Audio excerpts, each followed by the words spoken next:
guys, it's Felix. I'm back with another video. It's actually a review this time, so that's new. I am not in my house right now.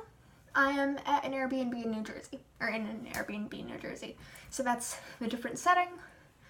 I clearly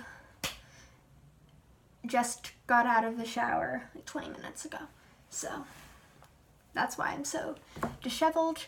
I was gonna wait until like the end of July to make a video because I was gonna do these are all the books I read in July and I'm gonna review them, but I decided why wait? I'm not doing anything right now and I've been reading. So a review of Slow Boat is coming. I loved it, but it's at my house right now, so I'll just do it when I get back home to New York. But right now I can tell you about my nice light beach read that I read. This is great. The Raven Boys by Maggie Stiefvater. I don't know how to pronounce her name. It is a YA fantasy novel. I honestly don't read that many of these anymore.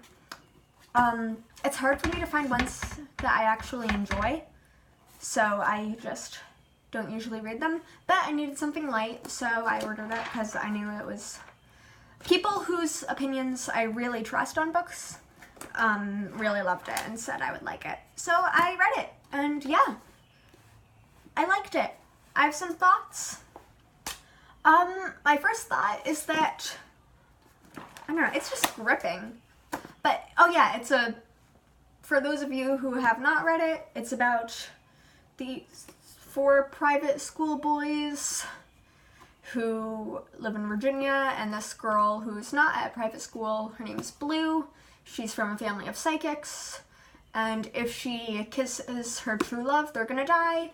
She meets this boy who is, she meets his preemptive ghost. I don't really know how to describe it.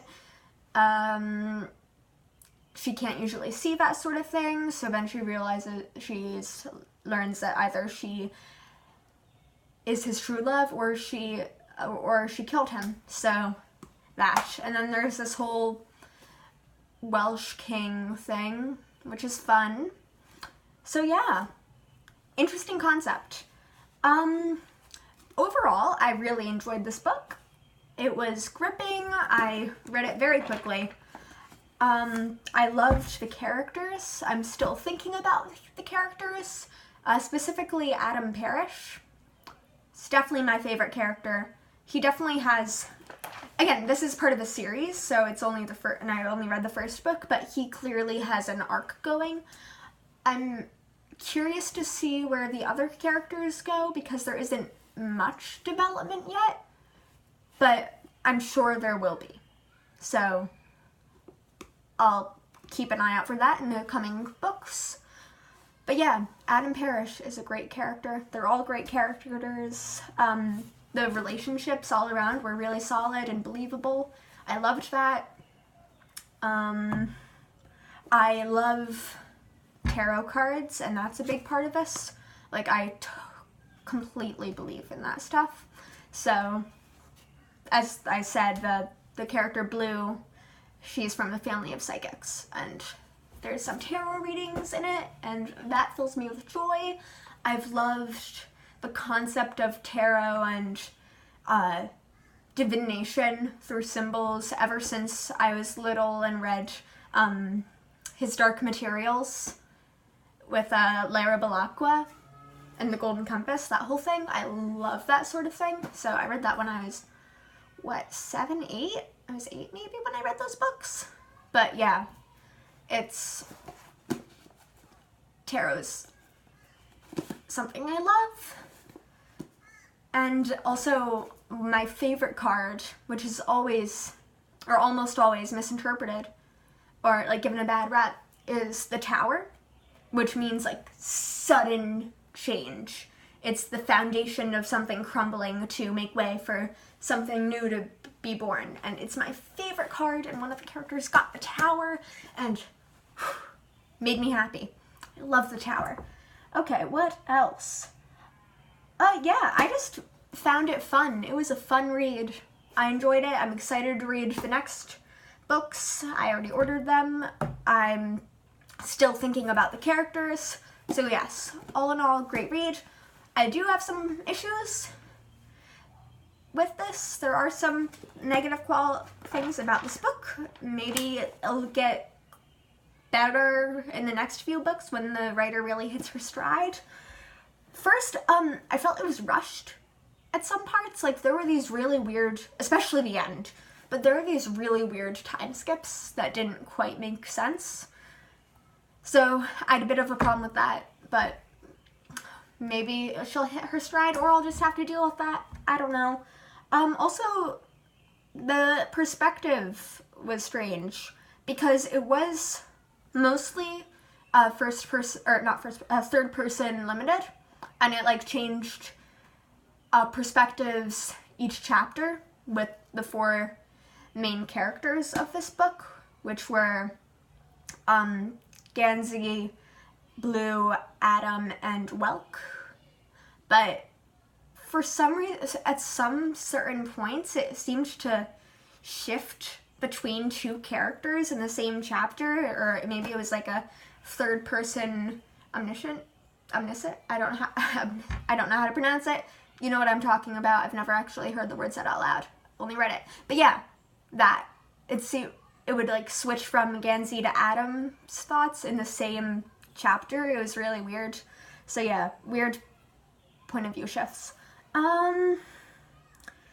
Yeah, that's mostly my notes. Also, I didn't really care for Welk. I think that's his name. He's the Latin teacher. He's the bad guy in this book. He just wasn't...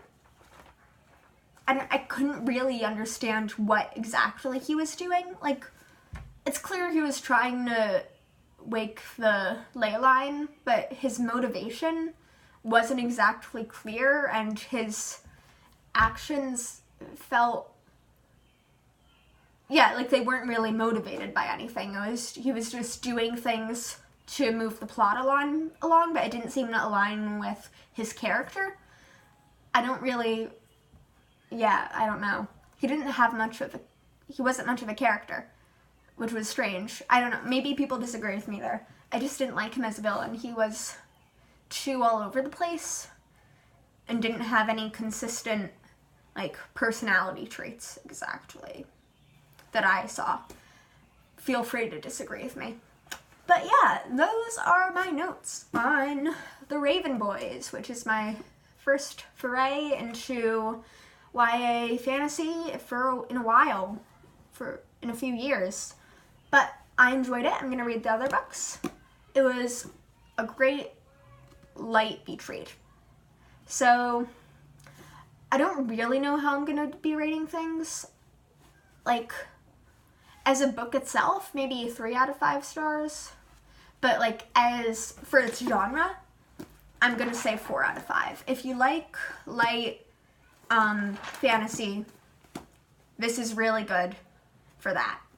But I do have issues with the writing style, with its consistency in pacing and perspective. There was a bit of a, I don't know, it was, at some points it was really good and really solid, but sometimes it would just make these weird jumps that it kind of threw me for a loop a bit, and I don't really like that in a reading experience. But again, it was a good book. I enjoyed it. 3 out of 5 for regular books, 4 out of 5 for YA fantasy. No offense to anyone who only reads YA fantasy. I'm not trying to be like weird or elitist or anything. It's just, I'm trying to account for the genre. I feel weird like having a separate rating. 3.5. Yeah, 3.5. That's what I'm gonna rate it. 3.5. It was very good for what it was, but I'm harsh. I'm really harsh. But I really loved it. Plot-wise, character-wise, fascinating. I had some really beautiful passages, but yeah, I enjoyed it. Actually, no, 3.5. That's way too harsh. I'm gonna say 4 out of 5 all around. It was a good book. I enjoyed it. I don't know what I'm talking about. 4 out of 5. If you like fantasy, this is a good one for you. And it's realistic fantasy, which is something I like.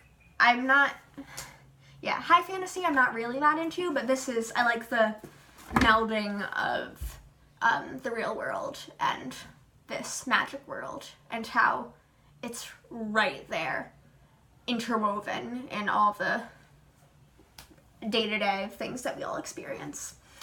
Alright, that's it. Thanks for watching this. That's my review of The Raven Boys. I'll let you know when I read the next 3 books in this series and tell you what I think. Goodbye. Thank you.